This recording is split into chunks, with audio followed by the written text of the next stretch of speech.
hosted by a female film club, and talking about how stories can influence and change perceptions. So we will get on with that in a second, but first of all, I just want to say a huge thank you to you guys for being here, and a massive thank you to Genesis Cinema. They're brilliant wherever they went.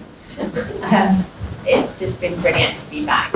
And thank you also to all of our partners and sponsors, Film and TV Now, and also everyone who's been giving prizes for awards. They're all listed on our Step and Repeat board and on flyers that you see around. We've got a fantastic program of stuff today, lots of shorts blocks, so some fantastic shorts in there. You should check it out if you're around. And are we ready to go? Yeah. Yeah. And without any further comments from me, we are. We need to turn the mobile phones off. Yeah, I think probably. If you're recording it, yeah. Okay, cool. So I'm going to give you guys a second microphone. Okay, thank you so much, Tash, and thank you everyone for coming up today and for this very important panel. I'm Nicole. I'm the co-founder of the Female Film Club. We're the online community for filmmakers. We have male filmmakers as well, but it is mainly for female filmmakers, international, all over the world, who thrive in a career in life. And we really inspire our members to work on their mindset, skill, and network so they can create their life's work and really push them to believe that their voice matters because their story needs to be told. And I'm really excited with a very excited panel of speakers here today that have all used their voices in such an important way. And I'm going to let them introduce themselves now, so I'll start with you, Athena. So hi, I'm Athena. I'm a writer and director, filmmaker. I also teach filmmaking down the road at Queen Mary, so stories are really important to what we do. So I'm here with a film that Joe wrote called Daughter, and Grace produced it, and that's on the days. Hi, I'm Jane Gull. I'm a writer director, and I also work with young people and vulnerable young adults running theatre and film workshops. Thank you. And Athena, what's your second name? Mandis. Mandis, hi. I'm Cathy Tyson. I'm an actor and director. Thank you. Brilliant, thank you so much for introducing yourselves. I just want to say I have leading questions, but I said to the panel, feel free to just converse with each other and go off the questions if you want to. So I just want to hear first from you, Athena. Can you tell us a bit about your journey in the industry? Athena?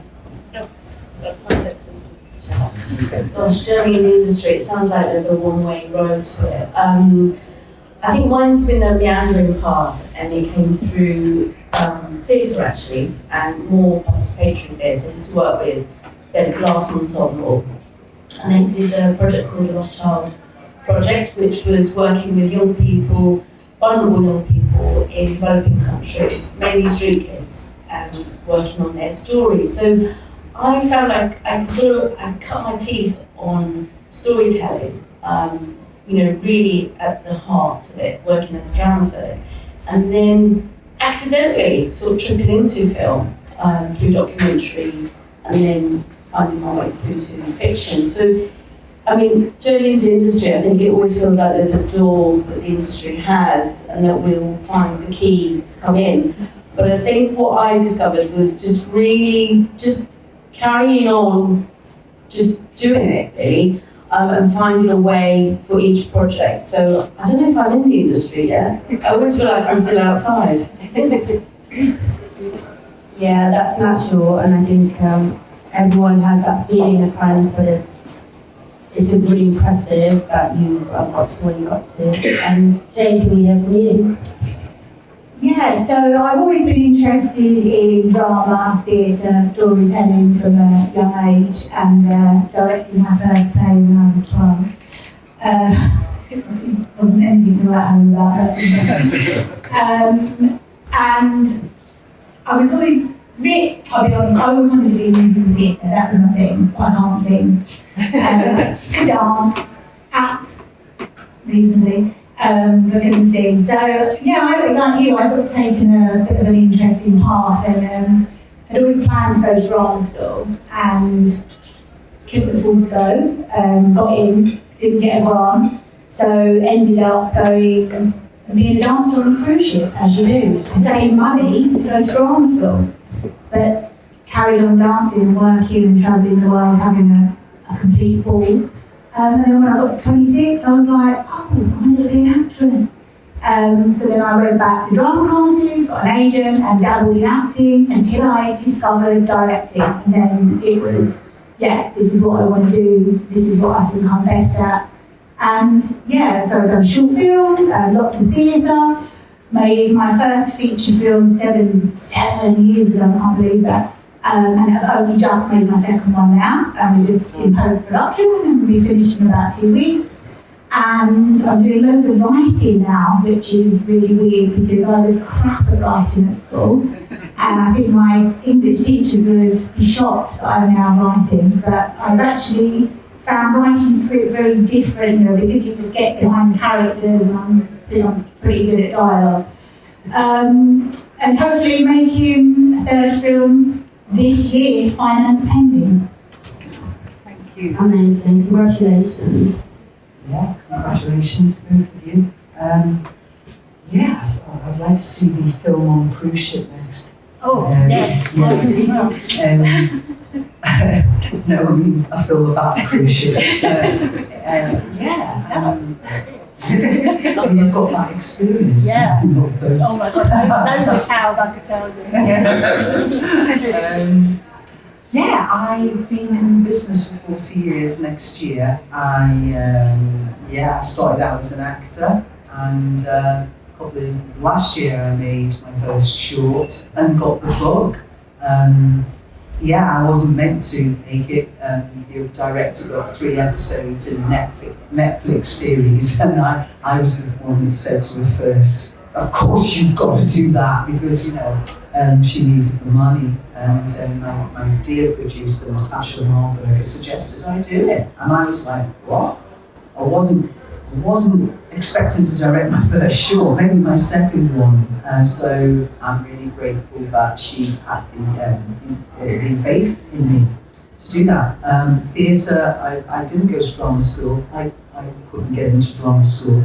I don't know whether you said that. I got in, but I couldn't afford it. Oh, I see. I auditioned and didn't get in, but I was already in the process of acquainting myself with the local theatre, because they had 2 equity pods to give away then. So I was already in youth theatre, and I knew if I didn't get accepted in the posh drama schools down south, that I was already involved with theatre. And I've also done a youth opportunity programme, which was a government scheme back in the day. And we got £25 a week, and I did that for a year. And after my first week's work, I wanted to give my wages back, because I was so happy I didn't need them. I was living at home and I didn't want any money, and I never forget that feeling of I was so happy, amazing to want to, I don't need my wages. I think I was about 16 then. So that's me in a nutshell. Amazing, very empowering, thank you.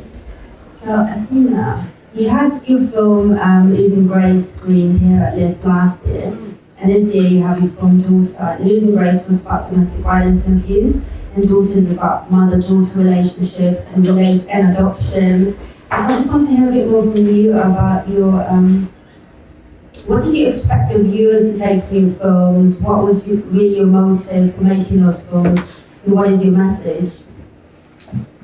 That's a really good question. I suppose I'm really attracted to stories that kind of have something to say, and that someone who may identify with those things can find a way through them to see themselves and maybe find that change. And I think with Daughter, I put a call out for scripts, and So I got about 50 scripts that I went through, and I also did a tree. And Joe's was at the top of that pile, and I just loved it. I loved there was a simplicity to that story, which was really about beyond adoption. What I loved about it was the relationship, or how we deal with motherhood. What does it mean? Our relationships with our mothers, they're complex, whether our birth mothers or the people that bring us up as mothers. And losing Grace as well, in a way, yes, it's domestic abuse, but it started off about a relationship between a mother and daughter. So that was the kind of, if you like, the turning point in both of those. And then, of course, as you start developing these projects, they start becoming bigger than you because of the themes that these stories carry. So with Losing Grace, then, yes, domestic abuse became a very pertinent theme. And we had a lot of women who were affected by the issues that the film brought up, because we crowdfunded, so we had that platform to talk about those issues, and people started to come forward and share their stories, and those stories then actually started to filter through into the development process, and it really brought home how powerful stories can be. Not because, obviously, we're always, challenged by, why do you want to make this film now, and what is it you want to say about it? But it started to question for me, was like, that's all very well, but how do we get these stories out to the people who genuinely it's going to start a debate and shift that needle on certain issues? So that's a question that I'm going to be interested to sort of explore. Therefore, answer the question. No, that's super interesting, and I didn't mention before, but my background is actually human rights. And part of the reason I even got into film in the first place was because I just believe it's such a powerful platform to really change that perception and make that difference. Because when you're doing academic things or you're working within a sector, you're always preaching to the converted. Whereas when you make a film and lots of people watch it, you just reach out to a whole new audience. So it's really interesting how you really choose these subjects that are dear to you, but also to really make a difference with them and shaping their perspective as well, and see how far you can go, really. Incredible. So the next question is to Jane. So you directed My Fair Heart, the award-winning film My Fair Heart, which did really well. And you casted Stephen Branson, who has Down syndrome, and the film itself is about Down syndrome. And you were one of the first directors to ever cast an actor with Down syndrome, and you're really leading by example. And I want to know from you a bit, what do you feel has happened in the industry since? What more changes do you think need to take place? And what are your thoughts on how things are at the moment? I think things have changed for actors with disabilities since Beyond Feral, because when we were looking for an actor to play the lead, and I think, but obviously there have been lots of other films where there are characters that have Down syndrome, but there aren't many where the actual lead character has Down syndrome. And when we were casting, I went through the usual channels like Spotlight, and there wasn't, we didn't have really any submissions at all. So went out into the communities, and actually I met Steve at a friend's. She was a theatre group, and he was part of that theatre group, but he hadn't acted before. He didn't enjoy stage performing, and had never sort of been in a film before. So it was a new experience for him, not only to be a lead actor in a film when he'd never been in a film before. It's quite something. He's done an amazing job. He's a really dear friend now, and he's gone on to do a few other things as well since then, like a BBC for radio drama and a few other things. So I think things have definitely improved and changed, and I think there are agencies now, and Stephen has an agent. I think there is still an issue of sustainability. I think quite often, this goes for all actors actually,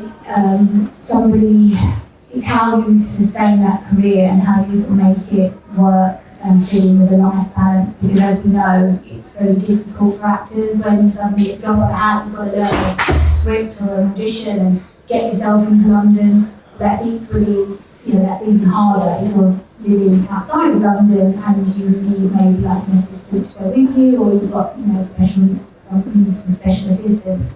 It's difficult, I think.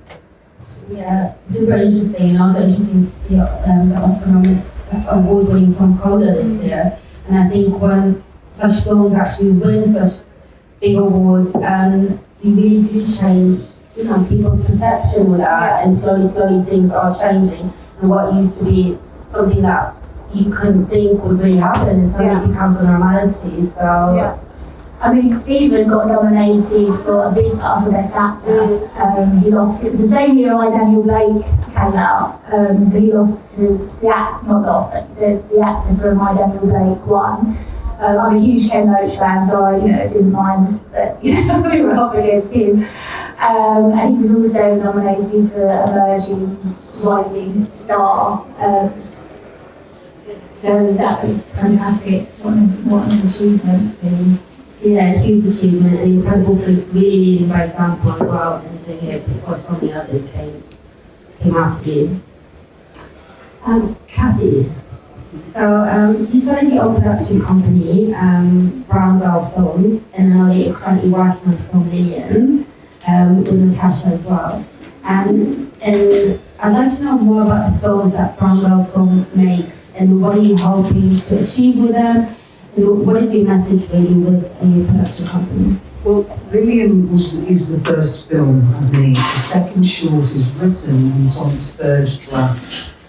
Brown Girl Films just came out of, the 2020 protest. I'm not a member of Black Lives Matter, but I'm taking the knee on my doorstep. It's quite an interesting thing. It's a visceral feeling because you don't often take the knee on your doorstep, do you? When you do unusual things, sometimes unusual things happen. And I just thought with my mom and dad, I'm mixed race, and I just thought diversity, inclusion is important to me. So I just thought, okay, I'll name that, but also LILIAN had been, the life of Lillian Bardo, the first black woman in the RAF, had been on my mind. I'd read the year previous, I'd read her memoir in the Imperial War Museum, and I guess what drove me with that is people didn't know about her, and other black people from history. So that's a big driver for me. But having said that, because I'm a creative, I don't always want to do worthy things. To me, I'm an entertainer. I think because I've been an actor for 40 years, I think engage an interesting story. I want to do stories initially about putting people of colour in the centre of the narrative. Yeah, but if it's an interesting story, I read an interesting story, 2 interesting stories this morning in the newspaper. And once my mind starts working on them, it's like, yeah, and this involves a white man, a white conservative. So when I say worthy, I don't mean that in a derogatory way, but as an artist, I want freedom, and I want to stretch my imagination. And if it grabs me, I'm very selfish. I'm interested in it because I'm the one that's going to be leading it. Then if I'm behind it, then if it interests me, because if I can see a journey in a character and I did in this story, which I thought, what does that feel like? That's my goal, to do stories that are interesting, but I do realise that there's a need for just getting sort of like narratives out there, people finding out about, black people from history, British history as well. I love my country, and I don't want to constantly aspire towards what America's got, and also I want to work in this country. It's one of the reasons why I haven't gone to America to work, is because this country has a quarter of the population of the United States. There are so many stories here, and geographically it's underfilmed. And I've always found it interesting to look at, and I've also travelled as an actor on tour. It's the touring that's made me go, gosh, I just want to see this on film. So I've got that part of me, of the social change, interested in social change, but also freedom to do, if a story interests me, to see, oh, I can see that, I can see a journey here. It's important that the character has changes for me in the journey of the script. And if it's a dramatic change, that's going to have an interesting things that they have to encounter, or they will encounter, and so I applaud the work you've done, because and the risk you took, because you hadn't acted before, and it's like, I need to hear stuff like that. Natasha backed me, and I'd never directed before, and it's like, I have to have the courage to be able to do things, take risks, and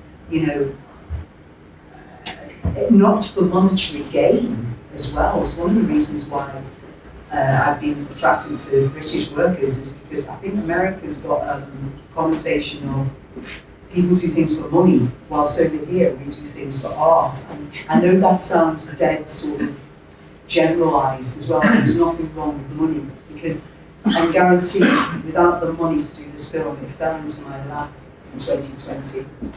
I wouldn't have had the impetus to do what I do. We do need money. Money is a great incentive to actually get moving. So that taught me a lesson about how you can have all the ideas in the world, but if you don't have that pot of cash and paying people's very important to me as well. I haven't talked to, Lilian Barter, 3 generations of her family were in the armed forces, and I think only up until recently there's a memorial. Is that the right word? Memorial or plaque or whatever, or please, to dedicate the 5 million people of colour that were in the First and Second World Wars. But when this story is set in 1960, there's none of that, and even in fact, it's quite radical for a person to actually talk about that, a person of colour to talk about that, because they're just supposed to be very grateful for what they've got. Thank you very much. So this character actually challenges the school books of her son's school to say, I'm flicking through these pictures, because she's in night school. Lilian actually did go to night school. And so she's flicking through the pictures and doesn't see any black face reflected. And so she's quite a pioneer in the sense to talk about this in the 1960s in Britain. I don't think black people did that. Or if they did it behind closed doors, because it wasn't popular. But of course, the 1960s, the early 1960s, was a big time of Pan-African change across the globe. Trinidad and Tobago got its independence, other places in Africa where, so that's why the 1960s, early 1960s was an important part for me to set her story in, because that must have affected black people around the world. How independence, what does that look like? The terror and the wonder of that, the effect of. So it must have made her been on her mind about what was watching these, black leaders say, come on, we're pulling away. And as I say, I do say terror, but also excitement about that message. I guess one of them is to, show black people from history. There are all sorts of characters that have contributed to Britain. And also to and to get people talking, to sort of imbue young people with a sense of history and hope, and also to act for myself as a filmmaker, to stretch myself and go, because people are going to think I'm just going to talk about racism, being a woman and coming from Liverpool, or being up north. And it's like, no, I can actually try to do that as well, because I'm not just a black woman. I would like to service my imagination, and push it, and entertain is quite important to I love that answer. Thank you so much. And I think it's so important also because we think about films that make social change and a difference. And it doesn't contradict the entertainment part of it. Because if you're entertaining your audience, that just means you have a wider reach of the audience. And then more people see your film and they get interested and then they're like, oh, I didn't know about this. I've just learned something new and I've actually also enjoyed myself, had a laugh, and had an entertaining film while learning about a new subject. So I think it all comes together, and I think sometimes we have this perception about films that make social change and change perception, and it has to be this type of film, but it doesn't. It can vary in so many different forms and shapes, and it can be feminine and beautiful and entertaining and all sorts. So we're really excited to see film LILIAN when it comes out, and congratulations again about using your voice in such a powerful way. And back to you, Athena. So, you did a lot of research into your film Losing Grace, and you're now developing it into a feature film. And as part of your campaign for the film, you've also raised a lot of awareness about this subject, about how you can use film as a means to really shape perception, open people's minds, and also about domestic abuse and violence, amongst other subjects. How's the campaign going, and what have you learned from it, and where are you heading with it? I just want to answer that question and pick up on what Cathy was saying about entertainment. And I think the key is to think about the audience. And I think when we're making film or theatre or writing a book, any creative endeavour, first of all, we're inspired to tell that story. And then the second thing is to go, well, who's the audience for this? And it's not enough to just know who the audience is, but then the question is, how do I get this story to that audience? And of course, the audience can be varied. We've all filled in those forms that says, so who's your audience? It's females 18 to 24 that live in NW2.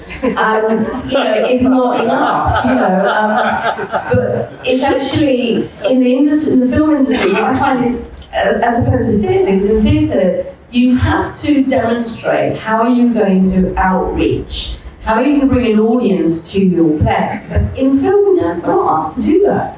We kind of have this idea that we're going to make a film, and it's going to be great, and somehow they're going to flock to it, to the festival in the middle of nowhere, or to some screen if you're lucky, and they'll see it.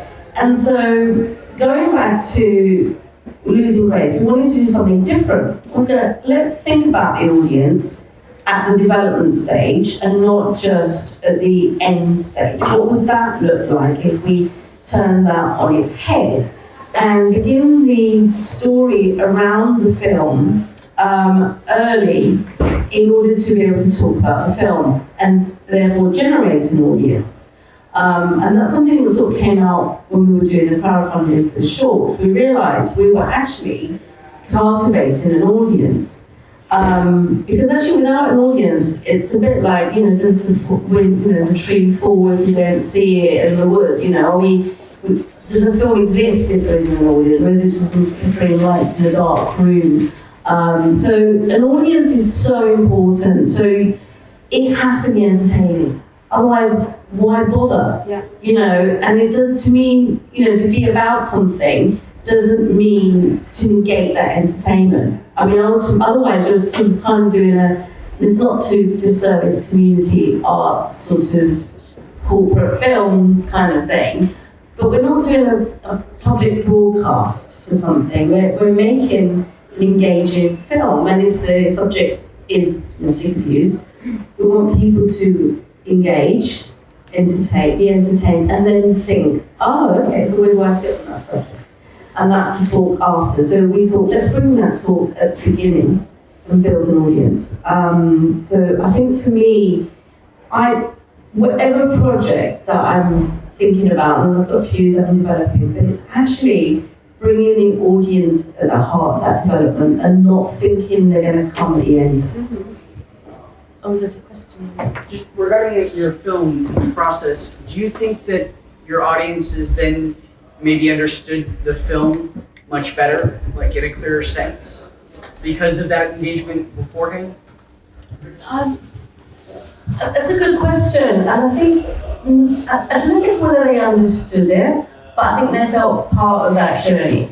I mean, if I have to explain my film, then I fail. I kind of hope that they can turn on and understand. But it's a good check. Do you get it? But no, I think what it did do is that we found that when they engaged with that journey at the beginning, when the film was made, they felt an ownership. They felt that it was part of them as well. So that was a really interesting takeaway from it. Amazing, thank you so much, and everyone check out Athena's campaign as well. Keep an eye on what she's doing, making a difference out there. Jane, I know you're about to release, am I correct about to release your new film, Love Without Walls? We're still just doing the sound bits. Okay, you're still doing the sound bits in post-production, very exciting. So I know quite a bit about the film, and I think the audience wants to know a bit more. What is the film about, and why was it so important for you to tell this story? And yeah. Did you read the script? No. Because I think we originally met, didn't we, in Camden, when we were talking about. Discussed it. Yeah.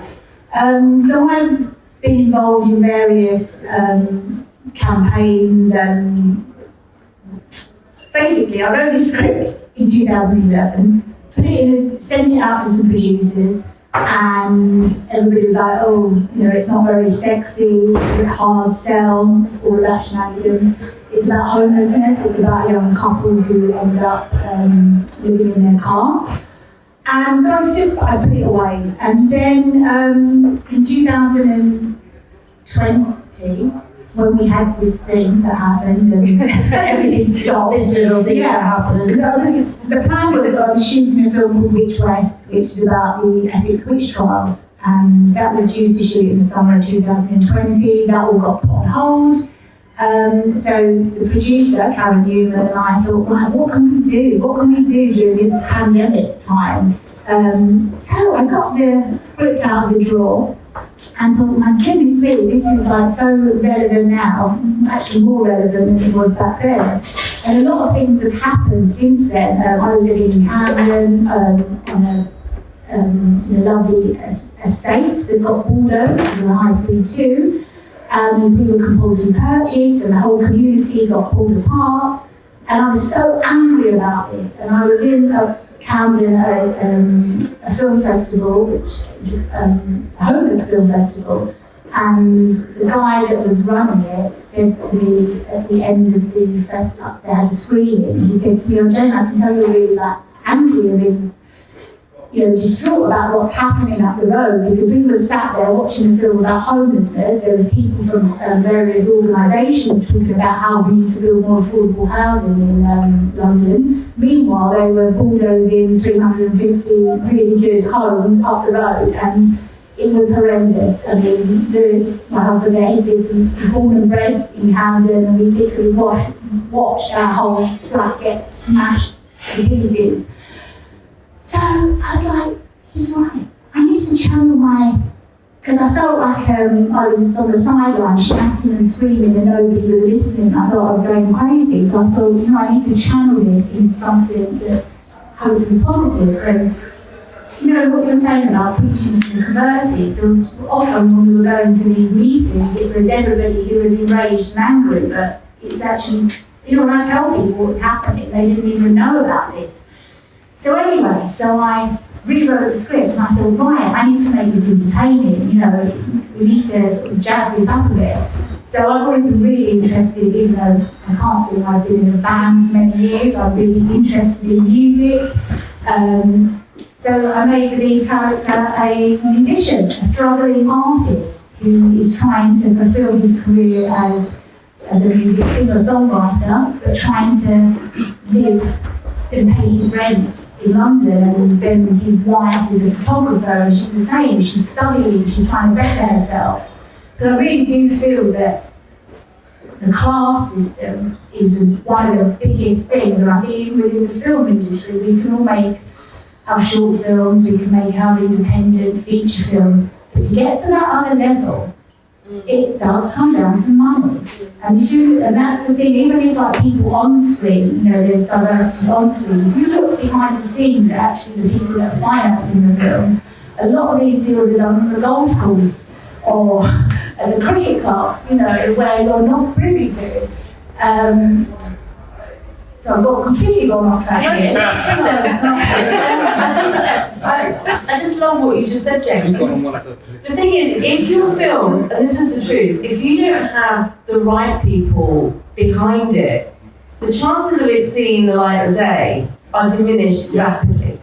And that is the truth. So it's a double, mountain to climb when you're making independent films, because it could be the best film that you see, but because not to mention lots of names, we're all being recorded, but unless you have certain people backing it, it won't go anywhere.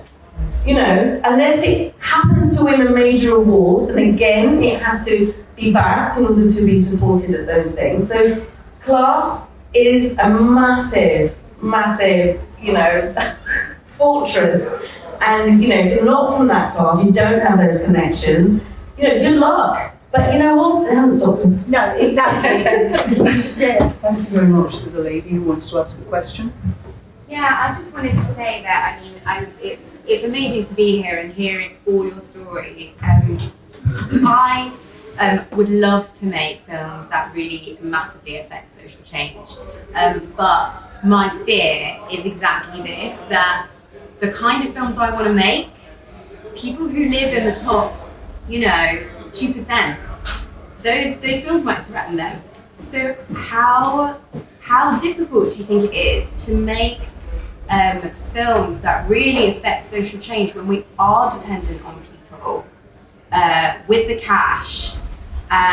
If you're going to make a film that essentially is about trying to make the world more equal, how much is that a barrier? Well, I do think people with money, the rich, they have morals too. It's not black and white, to call it a crude phrase. So there is, the person who gave me some money gave me £7.5 grand, which I was delighted about. I think he earns quite a lot of money, and he wants to fund. Sometimes some people are in, jobs that don't give them a lot of fulfillment, and when they do that, it makes them feel, yes, I've done something worthwhile. But that is a good question. So don't give up hope there that people are with money still. Knowing those people, isn't it? Catherine, how, Yeah, and I don't know many, but I'm willing to. I'm trying to say if I did, but I'm willing to find out and ask them for. For it. If I put a case and good enough, if I sell myself well. But I just wanted to talk about the word entertainment, because I think we need to make films that you're passionate about from that point of view, because that word entertainment has got a bit of a connotation about it as well, because it can sound like sellout. So the word, to deconstruct it, it's about engaging, that's what I meant. But with regards to getting films seen, short films as well, I don't see why theatres, because when they're not performing, all you need is a screen for a film. I don't see why theatres up and down the country can't have that facility for short films, because we're known for theatre in this country, but we need to back our filmmakers. And I don't see why that can't happen. I know the Everyman Theatre, I have associations with the Curve as well. But why can't that happen on a regular basis for short films? It still means they get paid because they get a percentage on the door, and all you need is a screen. You don't need a set. And I think the other thing is a good script, because I think there aren't many good scripts, really good scripts. So either you can't write it yourself, get yourself, build relationships with writers, because you've got a good script, you've got attractive good actors, and I think that's the start of it. I think actually a lot of the time why some projects aren't getting made is because the scripts aren't good enough. I mean, don't give up. If you have that story to tell, you write it. I mean, I think it's absolutely right. People with money are not going to go, this is scary, I'm not going to give money. But what it is about a good script, and then getting the cast. If you've got the cast, then people will put money in it. And the truth is, to get that first film off the ground, your first independent film, it's going to come from private equity, people putting money into it. It's very hard to get the system, the industry to sort of back it. So, and then, like you said, there are people with money who, need to feel they're doing something with it because it's burning a hole in their pocket. So it's kind of shifting your mindset a little bit to think that people won't give you money because it's about, something else. So just stick with it and do it. I just want to say one more thing to add to it as well. So much of it is mindset as well. Just really believe that your voice matters and your story needs to be told, and just go for it. And also find your tribe, find people that support you. Don't look for people that will tell you cannot tell your story or no one's going to hear it. Because if you make a good film, it will go far. And we've seen so many examples of films that have been made with low budgets and have even made the Oscars. So don't give up and just tell your story and find the right people, and there will be people to finance your films because money's out there. The world is full of abundance and we forget that, and we always think, oh, there's no money for my film. There is. You just need to get to the right people, like Jane said, and it's a step-by-step process. It doesn't happen in a day. But if you really believe that your story needs to be told, go for it. One thing that helps with that is to begin that dialogue about your film. So crowdfunding isn't just about the funding that brings in, it creates a platform for you to talk about your work. And that's one way of attracting people around your project. And you really just don't know who it resonates with. So, when we talk about entertainment, it isn't about, jazz hands, yeah, exactly. It's really about resonance. It's about people resonating with what you're saying and finding that. And it's quite often, I think, we can get sidetracked and think that someone has to give us permission to tell our story. Well, that's not true. I mean, there are areas where it feels like, if you don't get the BFI network money, then, you're not valuable and therefore you're not going to make your film. But that's only one small avenue. Everybody has the right to tell their story. And if yours isn't in vogue at the moment, so what? By the time it comes out, who knows, But go for it. Well, that was like last year. I was like, right, we are shooting this film. Come hell, I remember. We had an accountability process in group, and Jane said, I don't know, how will it go? All of us were like, I know you're going to make it. And you use your resources. I mean, you find a way to make it happen. When you really want something, you make it happen. You shoot it in your house. But that's why so much of it is here. You really need to believe in yourself. A lot of it is mindset.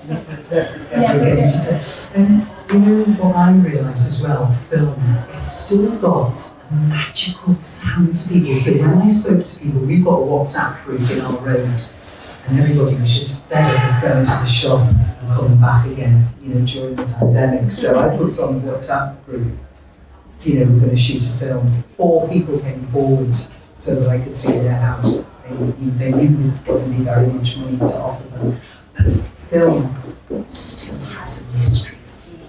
and people need that, don't we? It's like a magical quality to it. So people will, okay, film. Oh, okay, I'll go the extra mile for that. So that's what I found, amongst, quite, traditional people that, and they wanted to open their doors, and I told them about the story and that.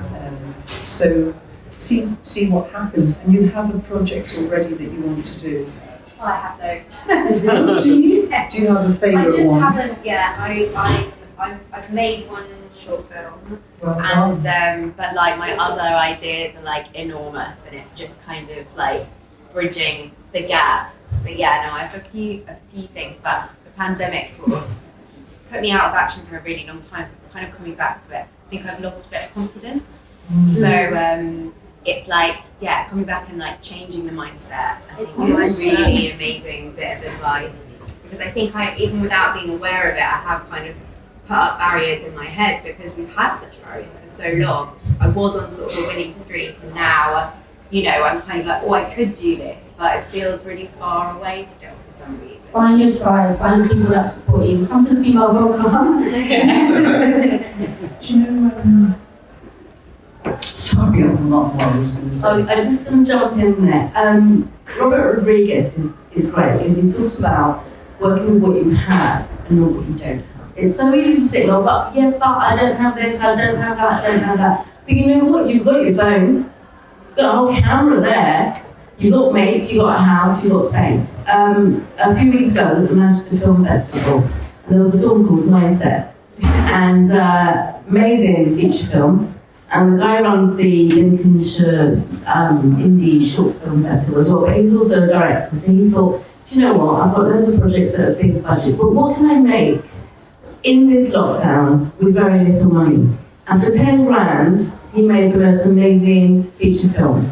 And the way he did it was to write the script for 2 actors that that were on a panel that he went to, because they said, the question was, what makes you say yes to the script? And he said, well, when we pick up a script and it looks like it's written for us. We went, okay.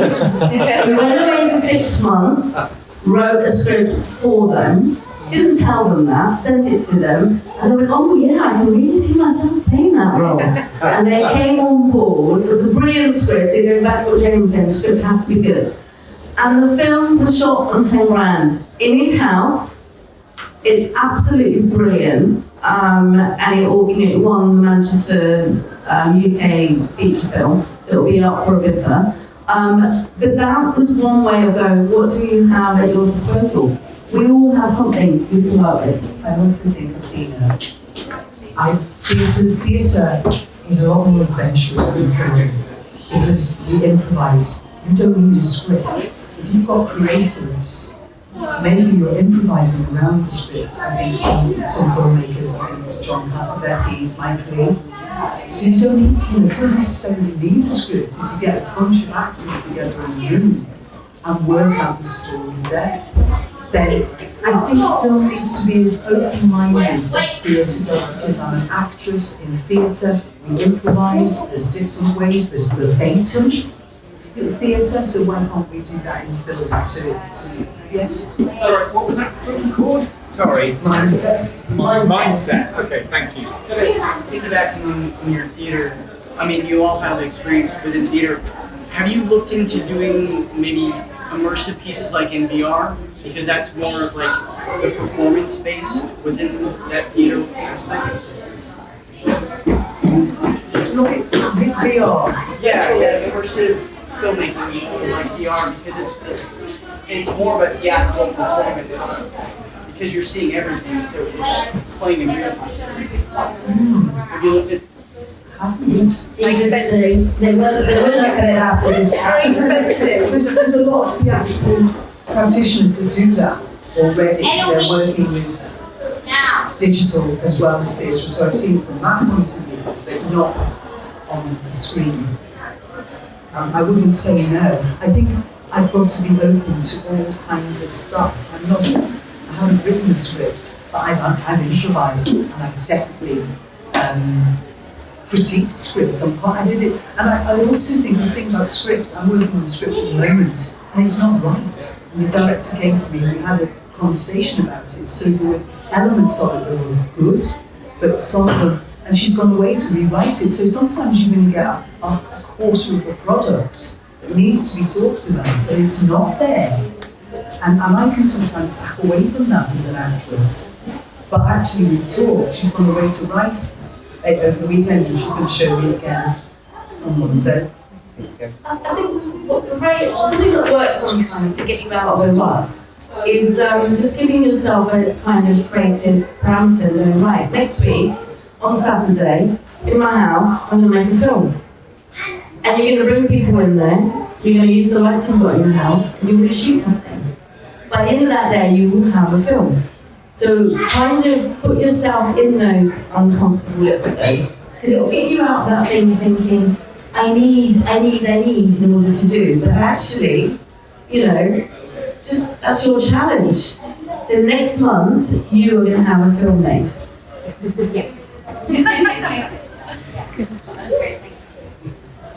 I have a question. Coming from an artistic side, I'm an actor, writer, director, but mostly actor right now. And I really hear what you're saying about the scripts having to be good. I'm finding from an actor's perspective, all of the scripts that I'm getting through from my agents, who are amazing agents, and I'm getting, put forward for some really big projects internationally that are crap. And I don't know how they're being funded. But seriously, like, they might be great for the guys, but as a woman, as a supporting character, it's always the same. It's always must be comfortable with nudity. Yes. And I ask questions about that. What do you mean by nudity? And they go, well, we'll discuss that later, at another part of the audition. And I'm like, okay, but what part? And that conversation is never, you can't have that conversation. And my question is, where can we find, as the artists, the scripts and the filmmakers like you, who are working on projects that are telling a story, that are furthering social justice, because it's not available to us as actors through our agents. You might be putting stuff up on Spotlight, but I'm not getting those kinds of projects through. And I know that there are projects out there where, amazing women are being written and amazing stories are wanting to be told. So what kind of, is the Female Film Club a platform for that? Is that something that an actor can come to Yeah, 100%. We have actors, we have directors, we have producers, we have women from all across the industry. Right. And we really promote collaborations. And yeah, it's definitely a place for you to meet your tribe and just hear their stories. And everyone in the Female Film Club has a story to tell, or they want to act in a story that needs to be told. So I think it's really just about getting out there and meeting your tribe and just opening those kind of boundaries, because there's so many incredible women out there. And I think this year has been amazing for female filmmakers. And I know the Oscars kind of took a different spotlight. Talk to her behind. She's making exciting work, and she's making a film next month. So I just wanted to say shooting people as well. Shooting people. Yeah.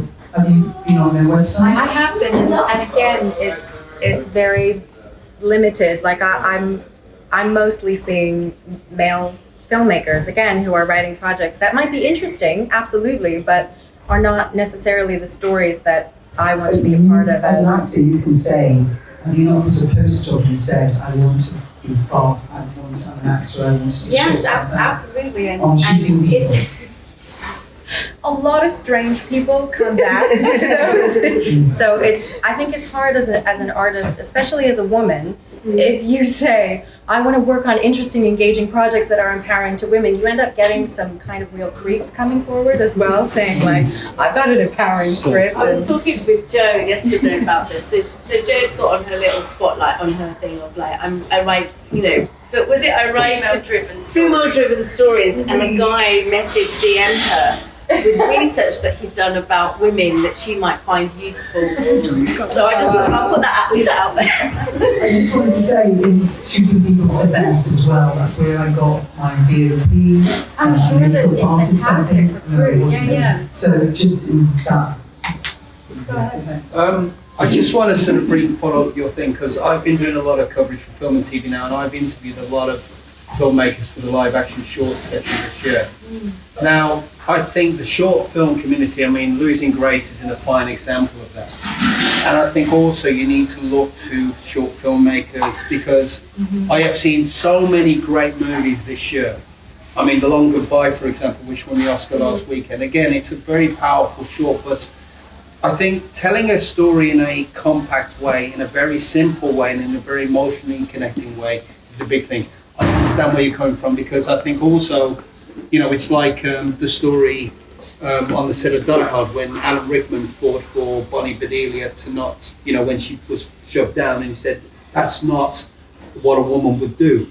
I think also as well, I think you have incredible power to take, like they were saying, if you have a specific story you want to tell, then you don't have to do it in unity. I've seen a lot of stories like, there's about 4 or 5, I watched about 10 or 11 shorts yesterday. And they were different films. There was the film like Daffodil, that woman who was scared of going out in the thing. There was the story like the Downward Seb for a thing, which was about a man stalking a thing. But there was no indication in the story that you don't need nudity or violence to tell the story. I agree. It's about the specific. So I would say that there's a lot of wonderful stories out as there. an actor, and I know from friends who've done this, is to kind of look at the people making the films that you want to be in, or who are telling the stories that you want to be part of, and just message them. And now we're in a world where we're all on Instagram, we're all whatever, and it's built into what you were saying, Nicole, about the tribe. Because actually, we want to work with people we connect with. 100%. Yeah. And I think also just believe for going for it, and to just not limit yourself by what you see, because there's so many realities out there. And there's so many amazing people creating so much art and stories, and that you'd want to be part of. But it's like you said, Athena, it's just about finding them and really believing that you can go for it. But not to put a negative spin on it. I think the thing is when the projects that are coming through the agents that are then going out to the actors, you as an actor don't have any control over that particular project. So a lot of the time, and Cathy, you can probably speak about this better than I can, but a lot of the, say it's a Netflix series, but a lot of the main characters are already decided, and a lot of the time it's not even the directors that have that make that decision. It's the executives or the sales agents. So when it filters down to the parts that are going out to the agents, for maybe the smaller roles, for the day players, and if you don't do it, you know that there's going to be 20, 100, 1,000 people behind you that will do it. And it's, what's selling on Netflix, or what's, I don't know what, you look at what's number one at Netflix, number one film at the moment on Netflix. Those, they've probably all got a bit of violence in, a bit of sex and different things. I'm not saying I agree with that, but it's a different thing. And if you want to make a living, it's all very well saying, we all want to do this short film and these art and things. But if you've got to pay the rent and pay the bills, are those short films going to pay? So that's again what I'm talking about, the sustainability. Yeah. And it's about art save. Yeah, and finances as well. And of course, we are slowly trying to change the industry. And I think it's women like yourself that are getting their voice out there and about to then, from the short, you're making features and you're really making it a normality. And I think slowly, the guys up there as well are going to see that actually there's a huge market for it. And I think that's part of the reason we need to continue, and also that's why I created the Female Film Club alongside with Liza, the co-founder, because we really believe that there is a market for these stories. And the more we talk about them, the more we screen these films, the more we share, the more directors we have on board, and the more it just becomes a normality. It's like what you did in the beginning, Jay. You had an actor with Down syndrome, and that wasn't normal at the time. And now it becomes more of a normality. So I think we need to be a bit patient, and with time things will change, but also and to keep going. Because the thing is, we only hear about people's successes. You go on the internet, you go on Facebook, they're doing it so well, they're so lucky. No, they probably work such hard, they had a million knockbacks, and you'll just hear about that one. Yeah, but that's why it goes back to mindset. Just believe in it, and you will get there. It's not a straight up error, but eventually you get there, and you don't stop because it's important. Because we love it. Exactly. Because you can't stop, can you? Because you think, again, and then it's the next day. Oh, I've got to do the next thing. So this one's into my next question for all of you. What is your advice for women that have stories that they want to tell? And what is your advice to them? I think it's just find a way to get them out there. Work with what you have. See what, and I think it's always good to raise the bar quite high in the sense that you pay people. So when we did Losing Grace, we had zero money, and we crowdfunded, begged, borrowed, and steal. But one of the things that we made really important for us was that everyone was going to get paid. And that meant that we wanted to really put women behind the camera as well as in front of the camera, and that meant that we needed to make some space and actually kind of allow women to sort of step up into certain roles that maybe they didn't have that training. So kind of have, I think it's like, it's easy to say yes, do it, but it's kind of having a contract with yourself about that you are going to do this and you're going to find a way through it, but don't let someone else be the person that's going to give you permission to do it. You have permission to tell that story, and the rest will come. If you start walking, it will come. Because in a way, we're all delusional up here. Because there's nothing that says that we're going to succeed when we embark on something. We literally, I don't know about you, James, I just put like a pin in a calendar and I'm shooting then. And I've got nothing, you know, and at some point, I need to convince people that's what's happening. But I have now believed it myself. So I'm either insane, but some people go along on that insanity trip, that by the end it does happen. You know, against all odds.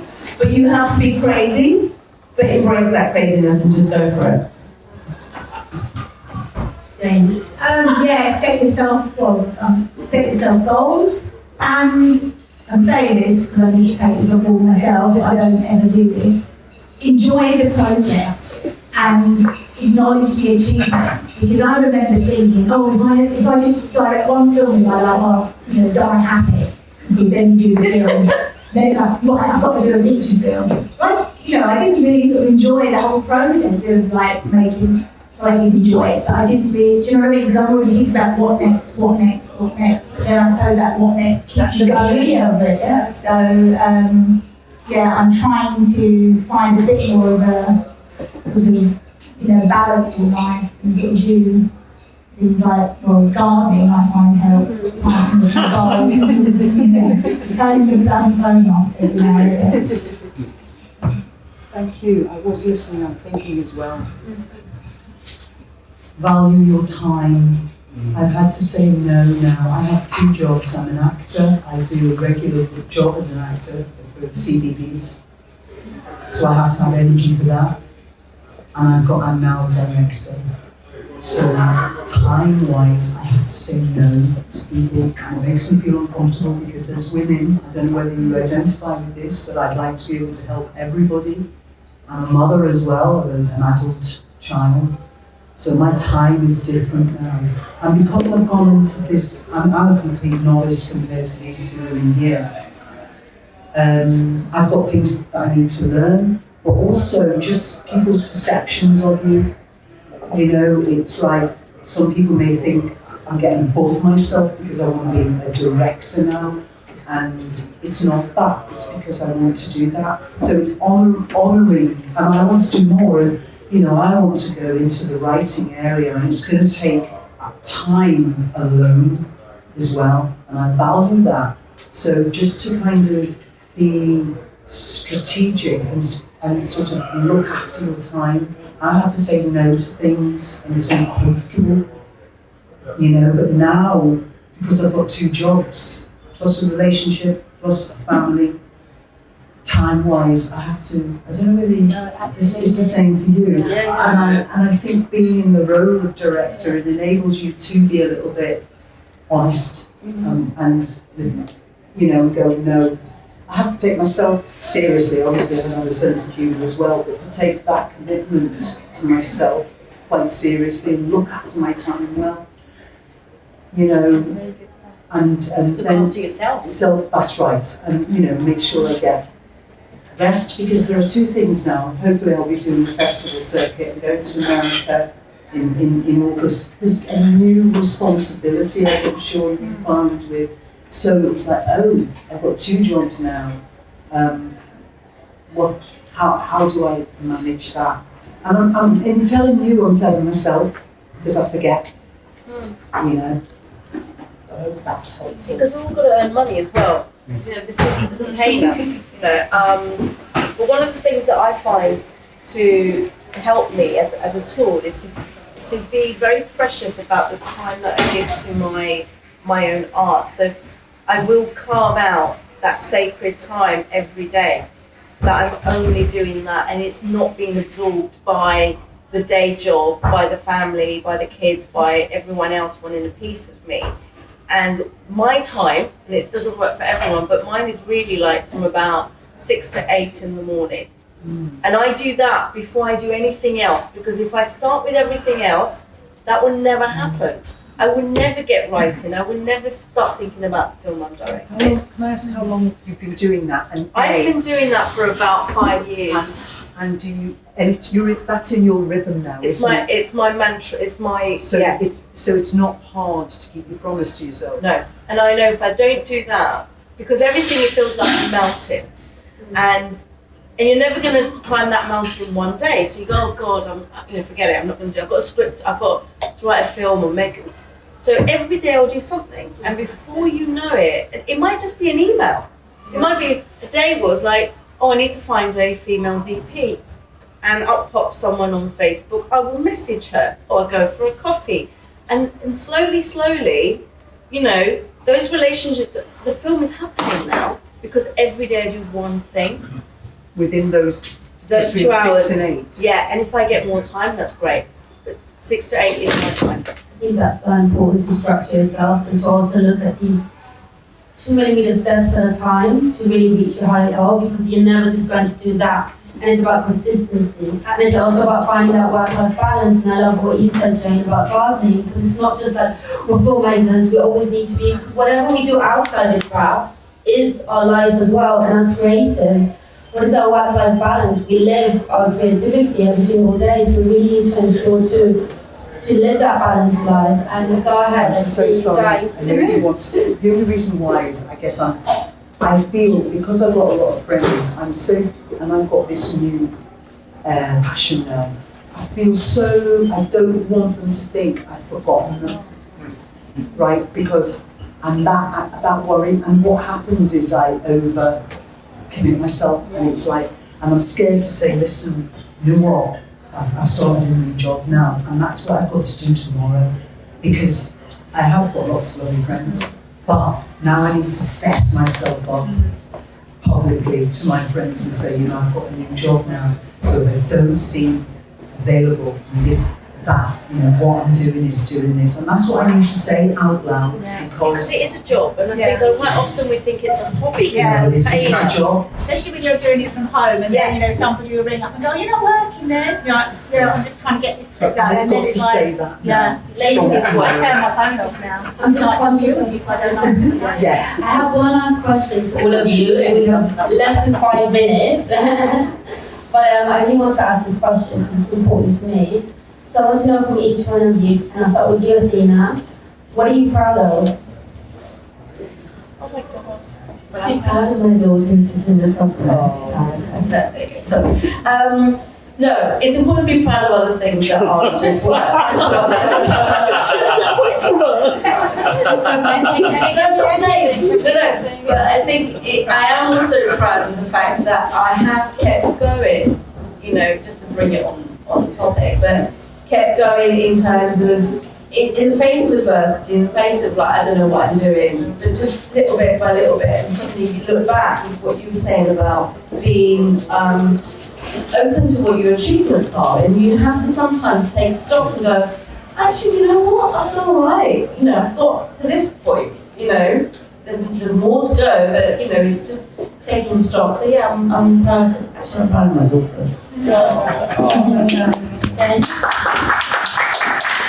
I'm really proud of the film that's going to be coming out this year, lovewithoutwalls.com. On social media, because I cannot, it just goes to show you, it wasn't a waste of time writing that back in 2011, and I can't believe that we pulled it off and shot it last year. It's got some wonderful songs in it, original songs that we recorded live on set, which I was cacking myself about. The sounds all turned out really well, so I'm very proud of that film that's going to be coming out. I'm not surprised at all. Well done.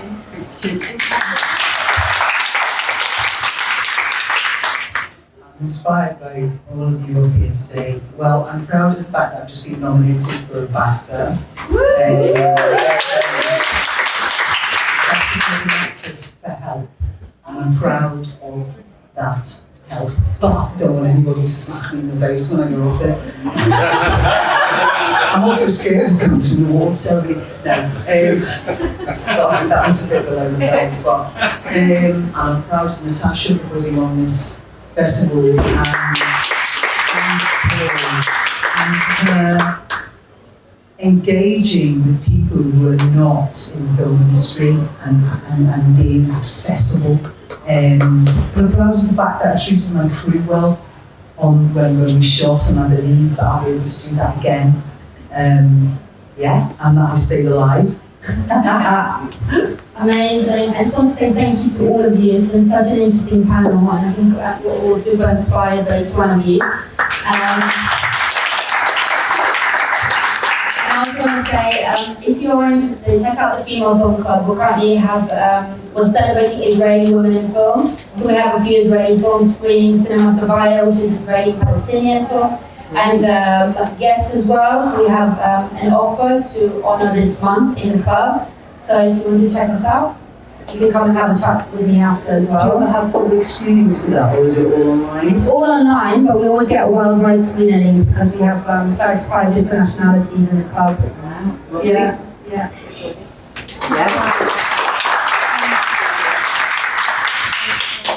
I know some people have to get to the films, so if you have to get, we're going to finish right now. And to anyone else who hasn't got a film in or hasn't got a ticket, get one, because there's some amazing films coming.